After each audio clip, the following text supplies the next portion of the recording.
തിരുവനന്തപുരം നന്ദിയോട് പടക്കക്കടയ്ക്ക് തീപിടിച്ചു. കടയുടമ ഷാജിക്ക് പൊള്ളലേറ്റു. തീപിടുത്തത്തിന്റെ കാരണം വ്യക്തമായിട്ടില്ല. കട പൂർണ്ണമായും കത്തിനശിച്ചു. രാവിലെ 10:30 മണിയോടെയാണ് പടക്കക്കടയിൽ തീപിടുത്തം ഉണ്ടായത്. ഉഗ്രശബ്ദത്തോടുകൂടി കട പൊട്ടിത്തെറിക്കുകയായിരുന്നു. പടക്കശാല പൂർണ്ണമായും തകർന്നു. തീപിടുത്തം ഉണ്ടായ സമയത്ത് കടയുടമ ഷിബു കടയ്ക്കുള്ളിൽ ഉണ്ടായിരുന്നു. ഗുരുതരമായ പരിക്കുപറ്റിയ ഷിബു തിരുവനന്തപുരം മെഡിക്കൽ കോളേജ് ആശുപത്രിയിൽ ചികിത്സയിലാണ്. അഗ്നിശമന സേന എത്തിയാണ് തീ പൂർണ്ണമായും കെടുത്തിയത്. തീപിടുത്തമുണ്ടായ കടയുടെ സമീപത്തും പടക്ക നിർമ്മാണശാലകൾ ഉണ്ട്. അനുവദനീയമായതിലും കൂടുതൽ പടക്കം സൂക്ഷിച്ചിരുന്നതായി കണ്ടെത്തിയിട്ടുണ്ട്. ഷിബുവിന്റെ ഭാര്യയുടെ പേരിലാണ് ലൈസൻസ്. ഫോറൻസിക് ഉദ്യോഗസ്ഥർ സ്ഥലത്തെത്തി പരിശോധന നടത്തി. Kerala vision news, Thiruvananthapuram. കൊല്ലം കളക്ടറേറ്റിന് സമീപത്തെ തപാൽ ഓഫീസിൽ തീപിടുത്തത്തിൽ ഫർണിച്ചറുകളും കമ്പ്യൂട്ടറുകളും പൂർണ്ണമായും കത്തിനശിച്ചു.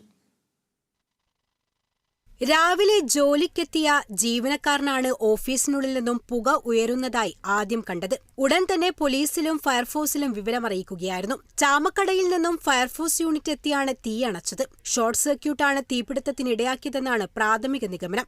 രാത്രിയാണ് തീപിടുത്തമുണ്ടായത്. വിരലടയാള വിദഗ്ധർ സ്ഥലത്തെത്തി പരിശോധന നടത്തി. ലക്ഷങ്ങളുടെ നാശനഷ്ടം ഉണ്ടായിട്ടുണ്ടെന്നാണ് തപാൽ ജീവനക്കാർ പറയുന്നത്.